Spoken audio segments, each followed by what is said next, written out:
So this morning I was driving into the office and I hit some construction, and there was a box truck that was trying to make a left-hand turn in front of me. And so I stopped and had my hands on the steering wheel, and I just kind of pointed to indicate that I wasn't going to go, and it was safe for him to make his left-hand turn into this traffic. He made his turn, and as he was turning, he gave me the customary wave and smile. And I didn't need to hear any words, and I didn't need to get anything else from him other than the expression on his face and his body language to indicate that he was thanking me. I'm sure you can picture in your mind right now a time where you've done something nice for someone, probably in traffic, and they gave you that wave or that smile, and that gave you that feeling, that immediate visceral feeling about that exchange. Now, in our businesses, we are constantly telegraphing information to our prospective clients. We're telegraphing who we are and our personality to the people that interact with our business. And this exchange in traffic made me think about the ways in which my own business is doing the same thing to the people that are interacting with me.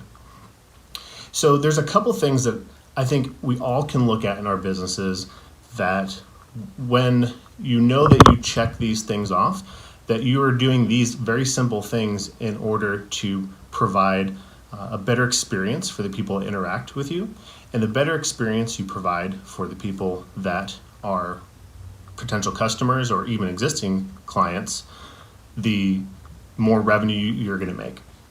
So a couple things that you should be looking at specifically as it relates to your business and how you're telegraphing those positive experiences. So things like, do you have a phone number on your website? Or do you have the names and faces of the people that are doing the work?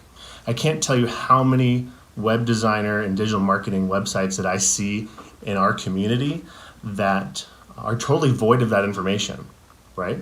So if someone's going to that website and they're going to talk to you, how do they get in touch? But two, when you don't have a phone number or you have a contact form as the only solution to get in touch with you, it really sends a red flag in their mind.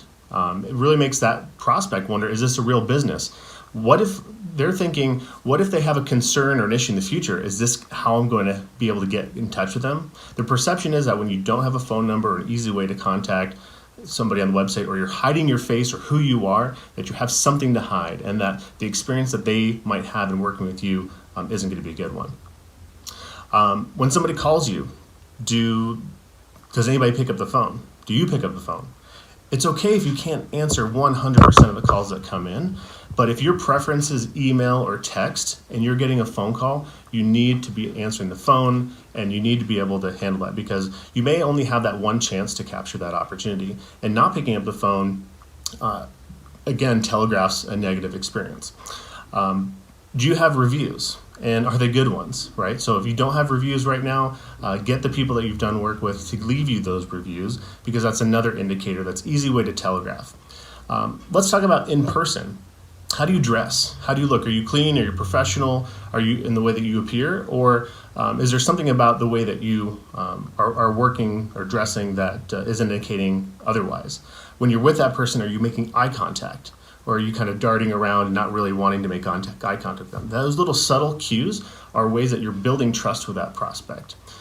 When you have those appointments, are you showing up on time, and are you respectful of their time while you're there? Showing up late is another indicator that you're not to be trusted. But showing up on time and also managing your time with them. If you said you're going to meet for a half hour, meet for a half hour. If you said you're going to meet for an hour, respect that time and don't go over. Do you have a business card? I know a lot in this digital world that we live in, that I know a lot of people that just don't carry business cards anymore, but there is still a large segment, especially in the local population, of people that that is a custom and that's a tradition. In some cultures, that's a very big part of doing business together, is that exchange of business cards.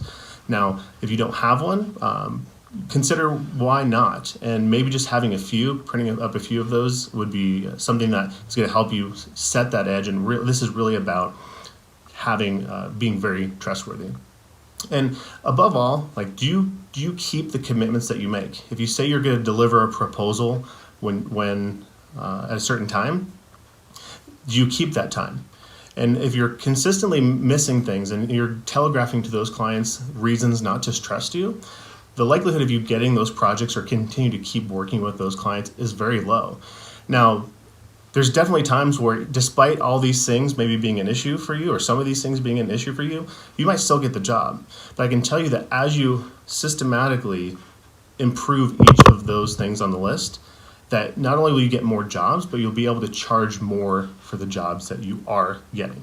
Because the more someone trusts you, the more likely they are to pay you, and the more trust they have, the more money they're willing to separate from their wallet and into yours in that exchange. So hopefully that's helpful. Look at your business. Are there things on this list that maybe you could evaluate and make a very simple change to the way that you're doing things, so that way you're going to be way, way more successful. So hopefully that was helpful to you today. Cheers.